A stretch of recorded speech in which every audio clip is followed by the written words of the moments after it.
tarde. Yo sé que están pensando, bueno, ¿y qué está haciendo cuando deberíamos de seguir teniendo a los músicos cantando? ¿A poco no estuvo espectacular? Wow.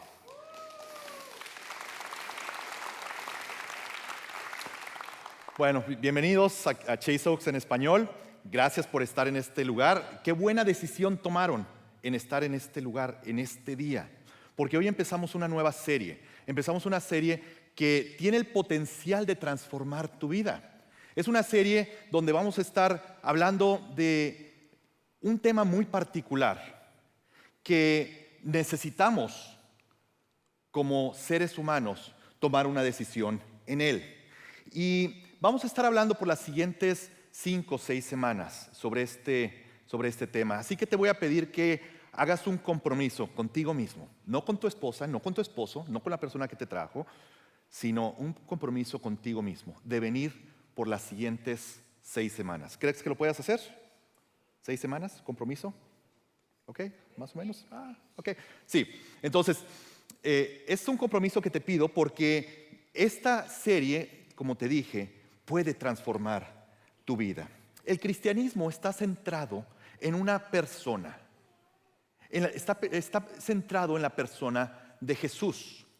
Y es importante que nosotros conozcamos quién es ese Jesús, que entendamos quién es esa persona, que es la tercera persona, es la segunda persona de la Trinidad.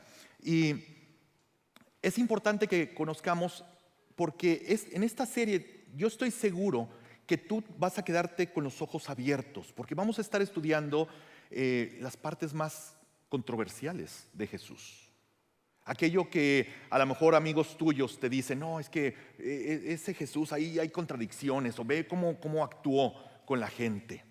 Y vamos a hablar de eso precisamente, entonces se va a poner muy interesante la serie. Y vamos a estar hablando de este Jesús inesperado. Vamos a estar enfocándonos el día de hoy en ese Jesús inesperado, Jesús divino, Jesús estorbo. Y dices, bueno, ¿cómo que Jesús estorbo? Bueno, vamos a hablar precisamente de esto. La gente en la época de Jesús era impactada por su presencia. Es decir, haber caminado, imagínate haber caminado con Jesús, haber estado en esos 3 años, 3 y poquito de meses, años, cuando él caminó, tuvo su ministerio con sus discípulos aquí en la tierra, donde él caminaba, la gente era impactada, transformada por él. Y había 2 cosas que sucedían. Una de ellas, la gente lo recibía completamente o la gente lo rechazaba completamente. No había intermedio, no había más que una de 2 opciones. Y es precisamente lo que sucede el día de hoy. Hoy hay 2 maneras en que la gente reacciona a Jesús. En aquel tiempo la gente era sanada. A lo mejor si eran inválidos se levantaban o no tenían vista, veían. Aquellos que tenían demonios, los demonios eran expulsados de ellos. Gente que tenía diferentes problemas emocionales, quizá mentales, eran transformados por Jesús. Pero había ese otro grupo de personas que rechazaban completamente lo que Jesús les enseñaba. Simplemente lo rechazaban o lo ignoraban. Que la ignorancia es una decisión también. Este Jesús es el mismo Jesús del día de hoy. Es el mismo Jesús del cual hablamos el día de hoy. Es el mismo Jesús que quiere hablarte el día de hoy.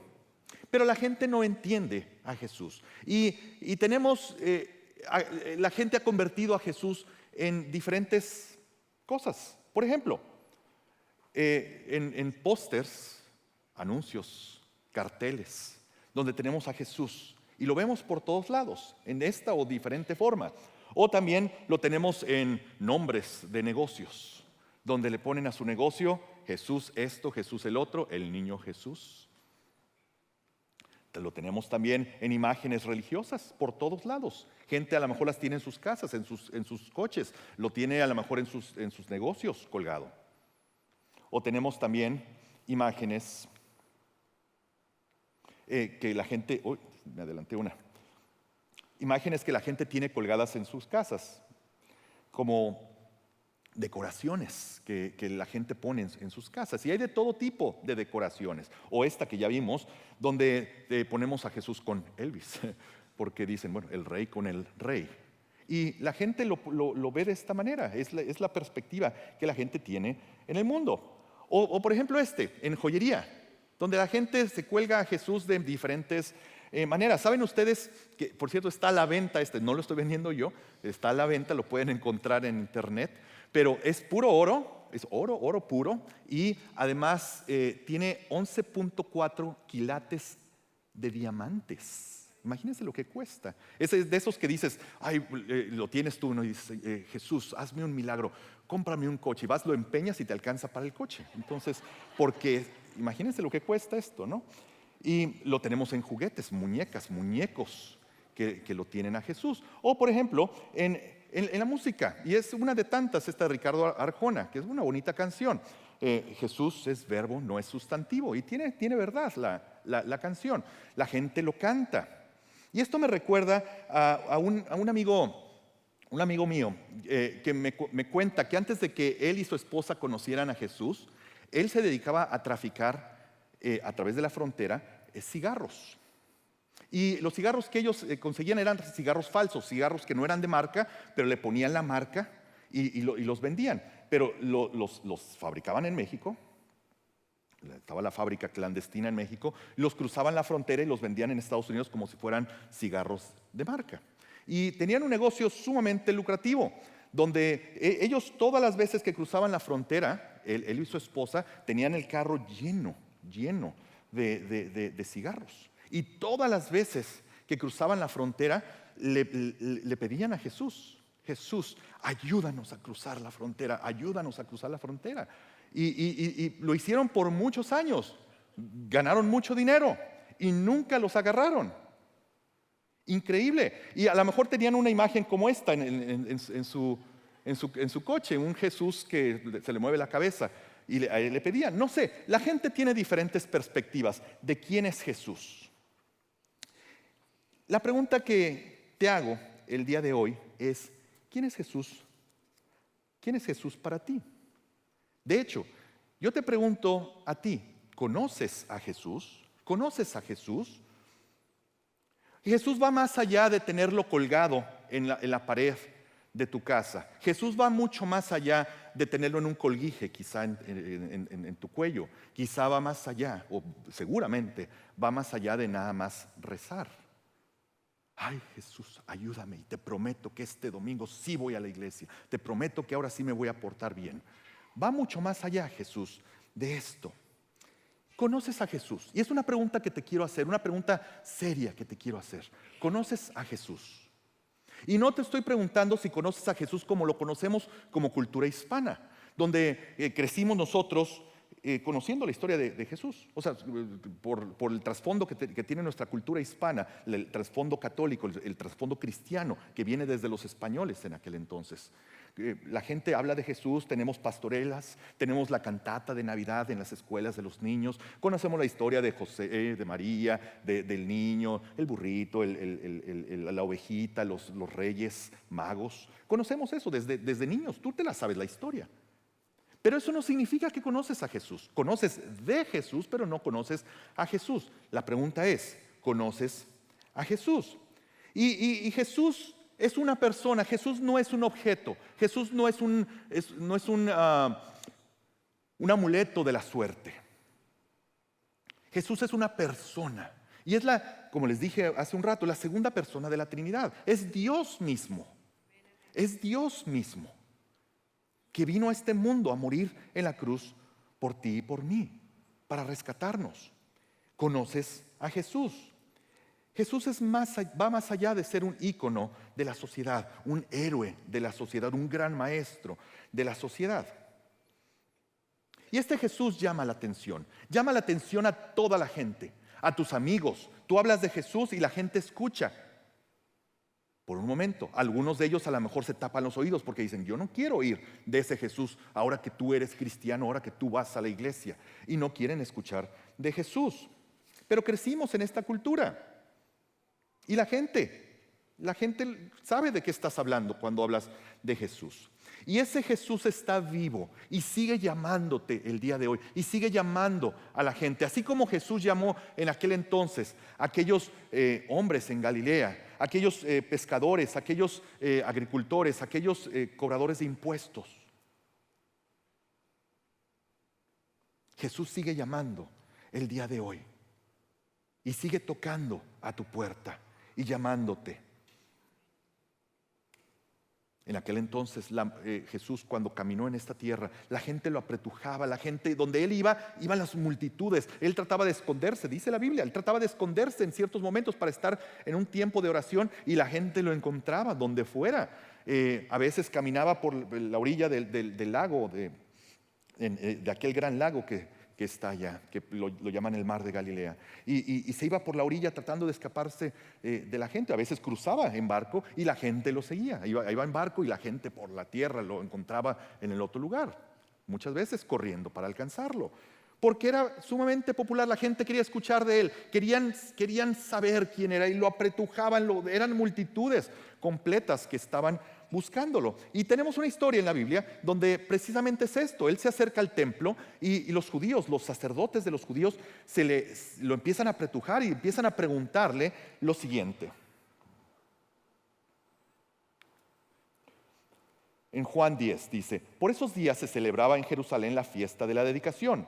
Era invierno y Jesús andaba en el templo por el pórtico de Salomón. Entonces lo rodearon los judíos y le preguntaron: ¿hasta cuándo vas a tenernos en suspenso? Fíjense la pregunta: ¿hasta cuándo vas a tenernos en suspenso? Quiere decir que había suspenso alrededor de Jesús. Si tú eres el Cristo, dínoslo con franqueza. Voy a detenerme un momentito. El Cristo, y nosotros conocemos la palabra Cristo porque lo utilizamos Jesús, Cristo, Cristo, Jesús. Cristo se refiere al Mesías. Es la palabra griega que se refiere al Mesías, palabra hebrea. El Mesías es aquella persona que estaban esperando los judíos, que siguen esperando hasta el día de hoy, aquel Mesías prometido que está en el Antiguo Testamento, en la Biblia de los judíos. Y le preguntan: ¿eres tú ese Mesías? ¿Eres tú ese Cristo que estamos esperando? Dinos, sácanos de la duda, estamos en suspenso, pero dilo con franqueza. Y Jesús les dice: ya se lo he dicho a ustedes y no lo creen. Ya se los dije, pero no lo creen. Las obras que hago en nombre de mi Padre son las que me acreditan. Es decir, todos los milagros, todas las sanidades que Jesús había hecho. Dice: eso me acredita quién soy. Vamos a ver, ¿quién de ustedes puede hacer eso? Nadie. Pero ustedes no creen porque no son de mi rebaño. Interesante. Mis ovejas oyen mi voz, yo las conozco y ellas me siguen. Yo les doy vida eterna y nunca perecerán, ni nadie podrá arrebatármelas de la mano. Es decir, está hablando de dos grupos. Ustedes no me conocen porque no son parte de mis ovejas, a lo mejor son cabras. Iba a decir otra palabra muy fea, masculino. Jesús les dice: ustedes no son. Ustedes necesitan ser parte del rebaño para entenderlo. Mi Padre que me las ha dado es más grande que todos, y de la mano del Padre nadie las puede arrebatar. El Padre y yo somos uno. Fíjense en esto, lo que acaba de decir Jesús. El Padre y yo somos uno. Les acaba de aventar una bomba de tiempo, pero no ha terminado él de hablar. Hagan de cuenta que les aventó la bomba y sigue hablando, y ellos tienen la bomba y es así como cuando la papa caliente, y están así como: ¿qué hago con esto que me acaba de decir? El Padre y yo somos uno. Una vez más los judíos tomaron piedras para arrojárselas, pero Jesús les dijo: yo les he mostrado muchas obras irreprochables, es decir, todos los milagros. Yo les he mostrado todo eso. Obras irreprochables que proceden del Padre. ¿Por cuál de ellas me quieren apedrear? No te apedreamos por ninguna de ellas, sino por blasfemia, porque tú, siendo hombre, te haces pasar por Dios. Jesús les está diciendo: me estás preguntando si soy el Mesías, ahí va la respuesta. Ya te le dije, pero no me entiendes, pero ahí te va. Yo soy Dios. Y eso es una locura. O sea, vamos a ponernos en aquel tiempo. Quítate toda la idea que tú ya tienes, porque tú y yo que conocemos la Biblia ya, porque lo estamos viendo hace tiempo pasado. Pero en aquel tiempo Jesús les avienta una bomba y les dice, yo soy Dios. Para ellos esto es literalmente la papa caliente, porque están escuchando de Jesús una declaración que cualquiera que lo diga tiene que responder de alguna manera. Imagínate a tu primo el día de hoy. Tu primo, imagínate a tu primo, piensa en tu primo, ¿quién es tu primo? Y que te dice un día, te habla por teléfono y te dice, oye José, fíjate que te quiero platicar algo, yo soy Dios. O sea, piénsalo, yo soy Dios. ¿Qué pensarías tú? O sea, primeramente le dirías, ay primo, otra vez estás tomando. O le dirías, primo, necesitas platicar con la prima porque hay algo que no está funcionando en tu cerebro. Tú le dirías, primo, por favor, o sea, por favor, primo, o sea, primo. Porque no, o sea, no tiene sentido. Jesús, uno de ellos, un hombre caminando, que precisamente vamos a hablar la siguiente semana de Jesús, hombre, no te lo puedes perder. Pero Jesús les está diciendo, yo soy Dios. Y ellos lo conocen, Él ha caminado con ellos, ellos lo ven y es como, es de carne y hueso. O sea, es de carne y hueso, un ser humano. Y les dice, yo soy Dios.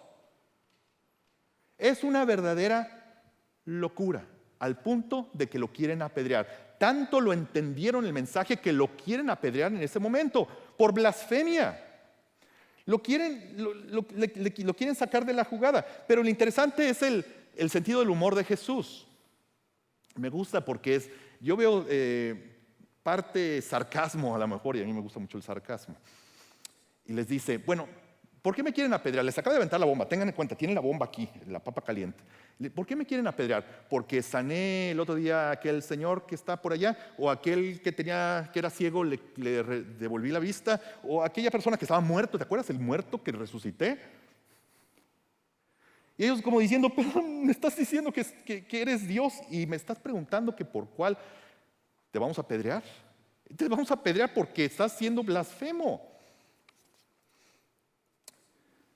Me recuerda aquel jovencito que llama a casa por teléfono, aquel jovencito que está en la universidad, y le habla a casa, y hola papá y mamá, hola, ¿cómo estás? No, pues fíjate que muy bien. Bueno, la verdad es que no estoy bien. Es más, estoy muy mal. Tengo malas noticias, papá y mamá. Dinos, ya los papás preocupados. Tengo muy malas noticias. ¿Están listos? A ver, papá, dile a mamá que se siente porque malas noticias. Bueno, se sientan los dos. Mamá, papá, fui al doctor por una visita rutinaria y pues me tomaron análisis de sangre y pues resulta que estoy muy enfermo. Y no nada más eso, sino que el doctor me está diciendo que voy a morir y que me quedan días de vida. Es más, es muy posible que esta llamada por teléfono sea la última vez que escuchan mi voz, porque dice el doctor que en cualquier momento puedo quedar en coma. Ya los papás están llore, están preocupadísimos. Y el jovencito les dice, yo sé, papá y mamá, los escucho llorar, yo sé que están con el corazón roto porque yo sé que no me van a extrañar y pues les quiero decir esto, pero bueno, ok, la verdad es que no tengo malas noticias. La verdad es que tengo una muy buena noticia. Choqué el carro. Y bueno, ok. ¿Por qué querían apedrear a Jesús? Lo querían apedrear por ser blasfemo. Lo querían apedrear porque ellos creen que les está mintiendo, simplemente les está mintiendo. Dicen, ya se les subió la popularidad. Yo no sé, muchos de ustedes son muy jóvenes, pero los Beatles, el grupo de los Beatles, los Beatles, en aquel entonces John Lennon, poco antes de morir. Él declaró que él y los Beatles eran mucho más famosos que Jesús, que es más, que Jesús iba ya de bajada y ellos iban en ascenso. Ellos eran más populares que Jesús. Y obviamente ya sabemos la historia después. Ustedes recordarán en el Mundial 86, aquellos que les gusta el fútbol, en aquella ocasión que está jugando Argentina contra Inglaterra, y está Diego Maradona. Y está Diego Maradona en aquella jugada, está empatado el juego en cuartos de final, está empatado 1-1, han estado esperando todo el partido para que se desempate. 5 minutos antes de que termine el juego, hay un balón que llega al área chica, está Maradona enfrente del portero altísimo, Shilton, mucho más alto que él es muy bajo de estatura, y el portero va a despejar la pelota. Entonces, ¿qué es lo que hace Maradona? Él se avienta, pero ve que no alcanza y entonces estira la mano y mete el gol con la mano. Por la perspectiva del brinco, y como él brinca primero con la cabeza, el árbitro no puede ver que fue mano y fue un gol que se anotó. Entonces los ingleses empiezan a reclamar al árbitro. El árbitro va con el asistente a preguntarle, bueno, ¿qué pasó? ¿En verdad fue una mano? Y el asistente dice, yo no vi nada. Por la perspectiva donde él estaba tampoco se alcanza a ver. O sea, fue la trampa perfecta por el ángulo que había. Y entrevistan a Maradona después del partido y dice estas famosas palabras que muchos de ustedes se acuerdan, donde dice, bueno, este gol fue un poco con la cabeza y un poco con la mano de Dios. Él declarándose Dios. Y obviamente si conocen a Maradona, saben quién es él, dicen, entendemos, ¿no? Hasta el día de hoy. Porque a la gente se le sube y la gente dice, bueno, yo creo que Jesús se le está subiendo, pero a Jesús no se le subió la popularidad a la cabeza. En verdad, Él está diciendo la verdad. Continúa nuestra historia. ¿Por qué acusan de blasfemia a quien el Padre apartó para sí? Es decir, a mí, ¿por qué me acusan de blasfemia si Dios me apartó para Él? Y me envió al mundo, tan solo porque dijo, está hablando ya en tercera persona, pero se refiere a Él, tan solo porque dije, yo soy el Hijo de Dios. Me están acusando nada más porque dije, yo soy el Hijo de Dios. Y yo creo que todos están así como que, sí, precisamente. Si no hago las obras de mi Padre, no me crean. Es decir, si no hay nada que me dé apoyo, que me soporte, que dé evidencia de que en verdad soy hijo de Dios, es decir, todos los milagros que Él había hecho, o sea, no me crean, pero si las hago, es decir, si hago todos esos milagros, aunque no me crean, crean mis obras, para que sepan y entiendan que el Padre está en mí y que yo estoy en el Padre. Otra vez les está diciendo, el Padre está en mí, es decir, Dios del universo está en mí y yo estoy en el Padre. ¡Wow! La papa caliente. Nuevamente intentaron arrestarlo, pero Él se les escapó de las manos. No que se haya echado a correr, pero simplemente se fue caminando así como diciendo, ahí les dejo la papa caliente. Y se fue.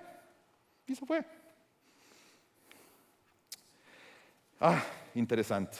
Jesús dice ser Dios. Y la pregunta obligada para ti y para mí el día de hoy es, ¿en verdad Jesús es Dios? Piensa la pregunta, ¿en verdad Jesús es Dios? Porque necesitamos resolver esa pregunta. Jesús no es un amuleto de la suerte, va más allá de aquel colguije que tienes en el espejo retrovisor de tu coche. Jesús va mucho más allá de una cantata de Navidad. Jesús va mucho más allá de ser un ícono de la sociedad, quizá de tener una veladora en un altar. La pregunta obligada es esta. Si Jesús no es Dios, entonces mintió. Fíjate, si Jesús no es Dios, entonces mintió. Y si mintió en esto, ¿en qué más mintió? O sea, vamos a detenernos aquí un momento. Mucha gente en la sociedad cuando le preguntas, si hiciéramos una encuesta, le preguntas a la gente, ¿quién es Jesús? La gente te diría, bueno, pues un gran maestro, una persona iluminada, alguien que tenía mucho conocimiento y caminó entre nosotros y nos enseñó sus doctrinas. Hay verdad en eso, pero no nada más eso es Jesús. Porque Jesús, si fuera nada más un gran maestro, bueno, entonces no es un gran maestro si mintió. Porque un gran maestro no te va a mentir, no te va a decir una bola de mentiras y ahí está para que te quedes con mis mentiras y sigan mis mentiras. Si Jesús mintió, entonces no es quien dice ser. Y si mintió en esto, ¿en qué más mintió? Y es aquí donde tú y yo tenemos que decidir, tenemos que entender quién es Jesús. O es o no es. Y esto va mucho más allá de la conversación que tengas con tu primo en el teléfono. Porque tu primo le vas a decir, yo sé que tú no eres, simplemente. Pero en el caso de Jesús, ¿es o no es? No hay intermedios. No hay aquí de que, bueno, pues, es nada más un buen maestro. No, o es o no es. Y Jesús estorba. Por eso el título del sermón de hoy. Jesús estorba a la gente. Porque cuando tú hablas de Jesús, y a lo mejor sucede con tus familiares, les dices, estoy yendo a la iglesia y ahora sí estoy aprendiendo y demás, y les empiezas a decir de Jesús, yo quiero que conozcas a Jesús porque yo conozco a Jesús, empiezan a contorsionarse, empiezan a literalmente no sé. Dicen, no, mejor hablemos de fútbol o de política, es más fácil de digerir. Pero no quieren escuchar de Jesús. Porque Jesús estorba literalmente. Y esto es muy diferente a las otras religiones. Vamos a hablar de ello en un momento, brevemente. Jesús literalmente estorba. Y estorba, y lo vemos nosotros en la Biblia. Primera de Pedro 2 dice, Cristo es la piedra viva.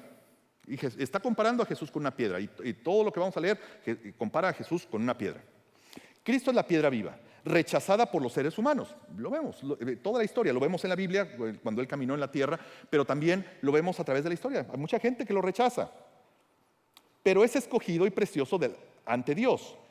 Al acercarse a Él, también ustedes, como piedras vivas, es decir, pasamos a ser parte de su rebaño. Ahora no lo llama rebaño, somos también parte de esas piedras vivas, con las cuales se está edificando una casa espiritual, su iglesia, el plan de Dios en la tierra. De ese modo llegan a ser un sacerdocio santo, somos parte de su iglesia, para ofrecer sacrificios espirituales que Dios acepta por medio de Jesucristo. Es decir, tú y yo tenemos acceso directo al Padre a través de Jesús, lo que está diciendo Pedro. Dice, y empieza a hacer referencia a esto, y pon mucha atención a esto. Así dice la Escritura, miren que pongo en Sión una piedra principal, escogida y preciosa, y el que confíe en ella no será jamás defraudado. Ahora, el apóstol Pedro está citando una escritura que está en el Antiguo Testamento en Isaías 28. Y Isaías fue escrito 740 años antes de Jesús. Es decir, una profecía que habla de que Jesús va a venir y va a ser aceptado o rechazado. Continúa. Para ustedes los creyentes, esta piedra es preciosa. Para nosotros lo entendemos, conocemos, somos parte de su rebaño. Escuchamos, Jesús es Dios y decimos, amén, aleluya, sí, claro, lo es. Pero para los incrédulos, la piedra que desecharon los constructores ha llegado a ser piedra angular. Y esto está citando ahora el Salmo 118, escrito 1000 años antes. Una profecía. Esta piedra que desechan la gente, este Jesús que desecha a la gente, viene a convertirse en la piedra del ángulo, la piedra que edifica, que levanta el edificio, que sostiene el edificio. Y también una piedra de tropiezo y una roca que hace caer, citando ahora a Isaías 8, 740 años antes. Jesús o es ese edificio que sostiene tu vida, o Jesús es una piedra de tropiezo. No hay más que de dos sopas.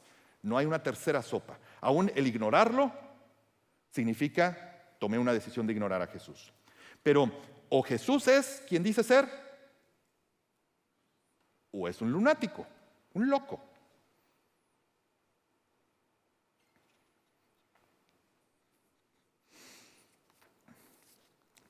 Las otras religiones, nadie de los fundadores de las otras religiones, de hecho, ¿saben ustedes que de las otras religiones los fundadores no fundaron una religión? Nadie de ellos fundó una religión, era gente nada más pues, sabios, gente que estaba no sé, en momentos en su vida de conocimiento, de reflexión en su vida, y escribieron ciertas cosas, pero nadie de ellos dice, oh, yo estoy fundando ahora una nueva religión.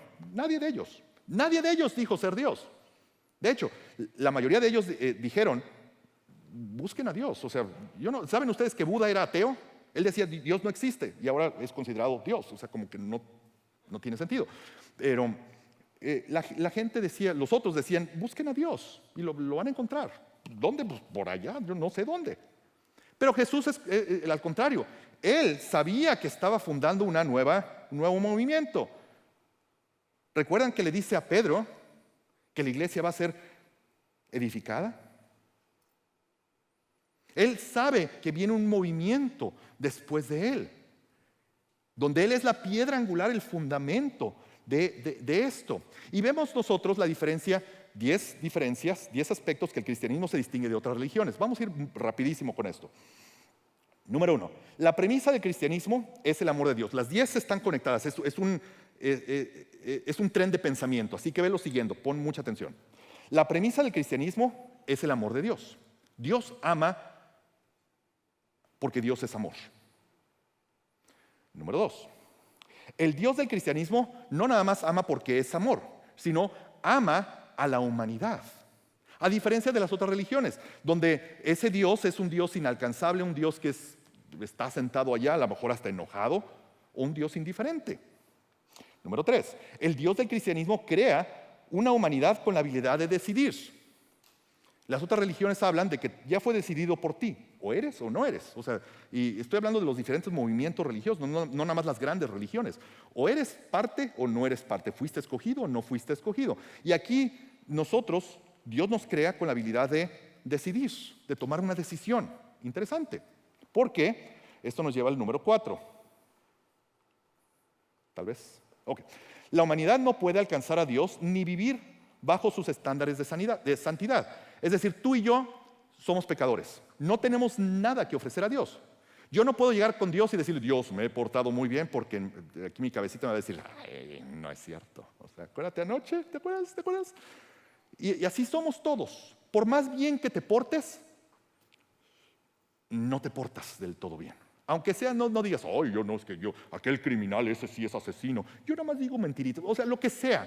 Tú y yo somos imperfectos, no podemos alcanzar a Dios.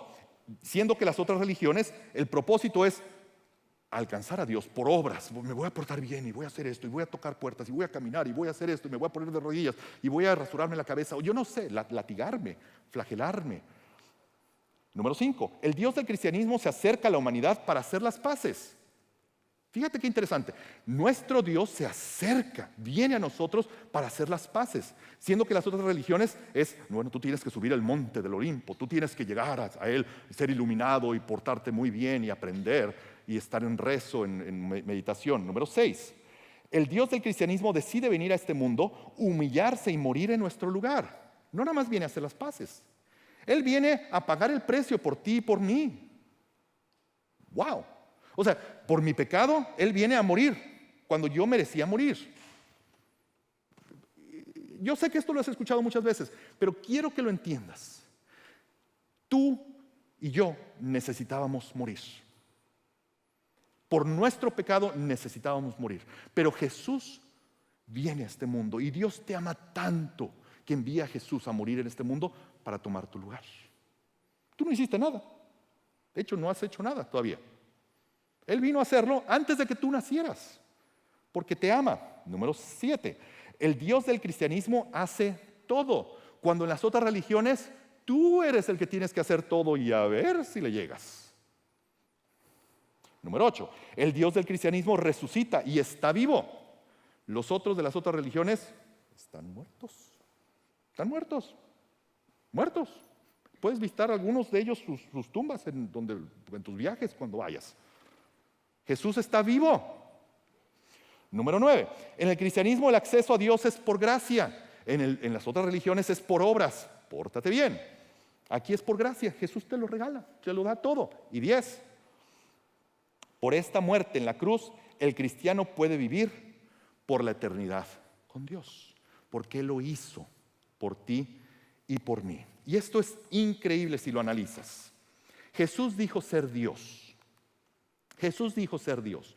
Y no tienes tú nada que perder con tomar esta decisión. Si Jesús en verdad es un lunático y tú creíste, pues no va a pasar nada. Nos vamos a donde todo el mundo se va. Escuchen lo que acabo de decir.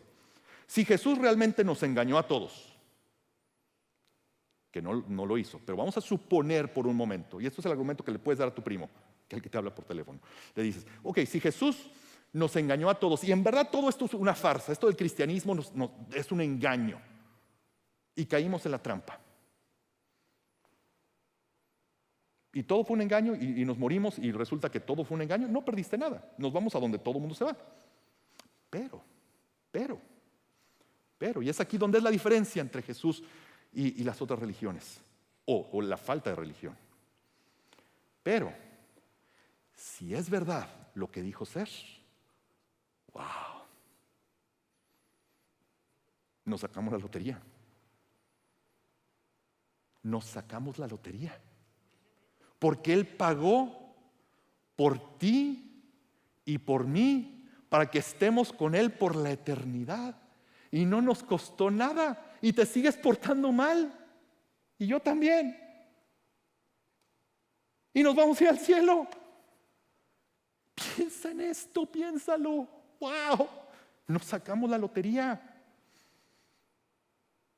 No lo merecíamos y Él pagó en la cruz por ti. Y es una decisión que tienes que tomar el día de hoy. Si ignoras esto que estoy diciendo, que dice la Biblia, yo no lo estoy diciendo, lo dice la Biblia. La ignorancia es una decisión. Estás decidiendo ignorar, como aquellos hombres en aquel entonces. Pero si decides por Él, tú y yo tenemos vida eterna. Y Jesús pasa de ser un ícono de la sociedad y se convierte en ese Dios vivo y verdadero, ese Dios personal a quien tú puedes acudir en todo momento. Cierra tus ojos. Gracias te damos, Señor. Gracias, Jesús, porque tú dijiste ser Dios. Y tú dijiste que es a través de esta muerte en la cruz que nosotros podemos tener redención. Y queremos creer en este día. Queremos creer en este día. Y a veces es difícil para nosotros creer porque hemos escuchado tanto de Jesús que se convierte nada más en, ay, es Jesús, ahora no están hablando de Jesús como otro día nos hablan de cualquier otra cosa. Pero la realidad es que tú, Jesús, eres una de dos sopas y tenemos que tomar de una. No hay de otra, no hay una tercera sopa. O sí o no. Y en este día, Señor, yo te quiero abrir mi corazón. Yo te quiero abrir mi corazón. Y quiero decir estas palabras. Jesús, tú eres Dios. Jesús, tú eres mi Salvador. Y es a través de esa muerte en la cruz que yo puedo tener redención. Y puedo llegar al cielo. Y literalmente me saqué la lotería sin haber comprado boleto de la lotería. ¡Ah, qué milagro! ¡Qué maravilloso! Gracias. En el nombre de Jesús. Amén.